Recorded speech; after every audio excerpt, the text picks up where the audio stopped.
Hey guys, welcome back to another video today. Today we have Senator Kamala Harris from the state of California versus the incumbent president Donald Trump.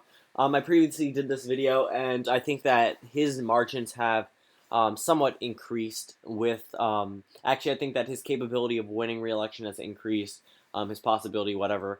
And especially in the State of the Union tonight, it's going to be something that may boost his approval rating depending on how it goes, the same way the way he addressed the joint session of Congress. So we're going to look at the electoral map and see how it would take effect today. So going over to the West Coast, Harris would easily win, including her home state of California. She would easily win their 74 electoral votes from the West Coast, pretty much just a solid blue wall.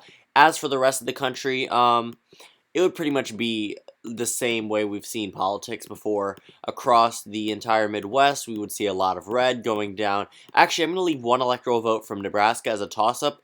However, I do think that when it comes down to it, Trump or Harris would narrowly win. I don't think it'll be a landslide for either candidate down there. But for the safe red states, West Virginia, Indiana, Mike Pence. So we're filling in all the safe blue states now. Going up to the Northeast, a lot of blue. Actually, I'm just going to fill it in on the side so it's not a hassle. But every single election, they always vote blue. There's barely any candidates that could actually consider it a toss-up. But going over to Virginia, we know that this state is reliably Democratic based on how it voted in 2016 and past election history, with the biggest Democratic pickup since the formation of the House of Delegates on statewide races there. It's going to be essentially, I believe that'll be a blue state come 2020, regardless of the candidate, unless the candidate is particularly bad. Going up to the north, one electoral vote. I'm going to call that one for Trump now, because we're going to start all the swing states. I think that that one electoral vote would go to Donald Trump by a narrower margin, but I do think that he'll still be able to have the rural appeal. Going over to Iowa and Arizona, I don't think Harris can really bring out Latino voters, although she is from the West Coast. The ideals are not necessarily the closest, considering that Republicans always tie in Nancy Pelosi and the California liberals when blaming Democrats across the country, as we saw in Alabama, as we saw in Virginia, as we saw in Georgia with John Ossoff, New Jersey, states like that. And then we're going to look at the southern states.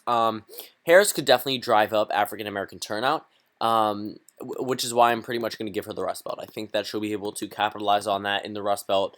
But going down in the South, it wouldn't necessarily be the easiest pathway. So Georgia, I think, would go to Donald Trump. I think the state of Georgia would narrowly go to Trump, even with the spiked African-American turnout. Same thing with Ohio. I think Trump would carry Ohio by a narrow margin. Going over to Nebraska, I think Trump could, again, narrowly win there. But going up to New Hampshire, I think Harris would have a pretty much easy victory after everything that we've seen.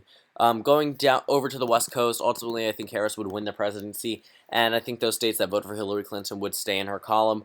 Going down to Florida, stay in the Democratic column, I apologize, but down in Florida with the new wave of immigrants, all you need is a little bit more of spiked African-American turnout, considering that Latino vote is not going to be so forgiving, and reluctant, and they would be more reluctant to vote for the president than they were the first time. And up in North Carolina, I think with the spiked African-American turnout, a state like Georgia may not flip, but I think that a state like North Carolina might flip. So this is the final electoral map. 322 electoral votes for Kamala Harris to 216 for Donald Trump. Thank you guys for watching this video, and I'll see you all later today.